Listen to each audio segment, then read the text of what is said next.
Com muita alegria, nós estamos iniciando mais uma edição do Arauto Saúde. Unimed, Vale do Taquari, Vale do Rio Pardo, Centro Regional de Especialidades, anexo Hospital de Monte Alverne, com a especialidade da otorrinolaringologia e também da reumatologia.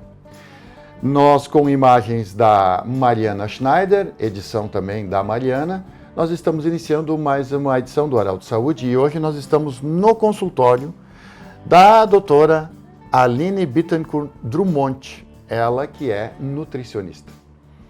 Doutora, nós viemos lhe visitar para saber, para você falar para a nossa audiência, o que é sobrepeso, o que é obesidade, o que é baixo peso e anorexia, para depois a gente encaminhar de como se faz esses tratamentos através dos medicamentos e dos suplementos. Obrigado por nos acolher. Eu que agradeço, olá. Então, eu acho que antes de qualquer coisa, Pedro, é importante a gente entender um pouquinho o que é essa classificação, né, de sobrepeso, obesidade, anorexia, mas trazer uma pegada da Organização Mundial da Saúde, que é um parâmetro super importante e super validado para a gente conseguir direcionar. Então, hoje, a gente está com uma população mundial de mais ou menos 7,8 bilhões de pessoas, sendo que deste total, 1 bilhão de pessoas estão obesas, né? Então, a gente está falando que 60% dessa população de 1 bilhão de pessoas, então, desse cálculo, 60% destes adultos sofrem de obesidade versus 40% das crianças e adolescentes dessa população sofrendo de sobrepeso e obesidade. Então, quando a gente vai para números, isso é extremamente impactante. Certo. Porque se a gente avaliar a população que a gente sabe que a expectativa de vida e pensa na questão do número de crianças e adolescentes, e a gente começa a perceber que a gente vai ter um número muito maior lá na frente, né? Que hoje a gente está avaliando hoje, 60, 40. Né? Lá na frente a gente vai ter um número muito mais expressivo disso, de sobrepeso e obesidade. E como classificar? Existem inúmeras maneiras da gente classificar um paciente se ele está sofrendo de anorexia, sobrepeso ou obesidade. Mas uma maneira muito clara de identificar é também seguindo um parâmetro da Organização Mundial da Saúde, que é o Índice de Massa Corpórea, o IMC. É um cálculo que, se eu for explicar aqui, é um pouquinho chatinho. Então, o que eu falo de uma maneira geral? Que a gente pode até estar disponibilizando, mas hoje em dia tu dá um Google, né? Certo. Tu coloca ali, calcular o índice de massa corpórea. Tu já vai colocar ali teu peso, tua estatura e vai sair uma classificação.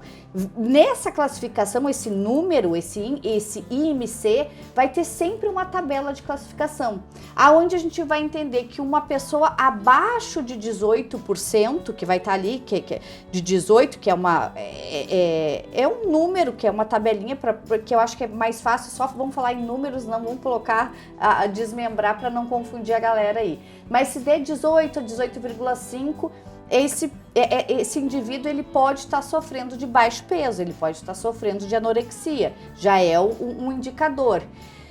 Sobrepeso, o índice de eutrofia, então normalidade, antes da gente colocar sobrepeso e obesidade, eutrofia vai estar entre 18,5, né? Porque abaixo de 18,5 é anorexia. 18,5 a 25 vai estar dentro de uma eutrofia, mas sempre tem uma interpretação do profissional, certo, né? 18, tô dentro da normalidade, 18,5, mas eu tô muito abaixo, eu tô muito próximo ao limite inferior. Então, até 25 é eutrofia e 25 a 29,9 já é uma indicação de sobrepeso. E 30 para cima, a gente já tá falando de obesidade. Sim. Então aí a gente, claro que aí a gente vai entrar em obesidade grau 1, obesidade grau 2, obesidade grau 3. Mas é muito complexo, Pedro, a gente caracterizar ou dar um diagnóstico ou ficar pautado apenas no índice de massa corpórea, porque é amplo, né?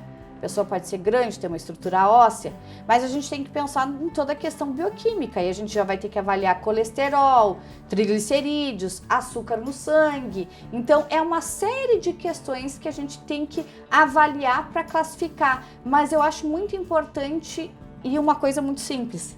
É a gente avaliar o nosso estado de saúde geral, né? Como que tá a nossa disposição, como que tá a nossa respiração, como que tá o nosso sono, como que tá a nossa ansiedade. Então, acho que todas essas questões complementam essa ideia de que a gente precisa ter um olhar especial na nossa saúde, né? Doutora, e quando nós começamos um tratamento, por exemplo, com medicamentos, com suplementos, como é que isso funciona e quem pode indicar isso? Não, então, assim, se a gente vai pensar em medicação, a gente sempre vai pensar na área médica, né? Porque o único prescritor, a única pessoa que pode prescrever medicamentos são os médicos, eles que são habilitados. Mas, assim, eu não quero adentrar neste contexto, porque eu acho que é muito amplo e muito complexo. Eu acredito que as medicações, elas estão aí, elas servem para nos ajudar, para resolver vários problemas, mas eu acho que muitas pessoas acabam recorrendo sempre à pílula mágica, né? Que no caso é a medicação. Sendo que eu acredito que é muito mais fácil para qualquer profissional prescrever uma medicação e dizer, olha, Pedro, vai, toma e vamos ver o que vai dar. O complexo e o difícil é a gente entender as causas disso, né? O que está por trás disso. Então, a medicação sempre vai ter que ser muito bem avaliada. O risco dos suplementos. Os suplementos, eu digo assim, os suplementos ele vem hoje com tudo para agregar.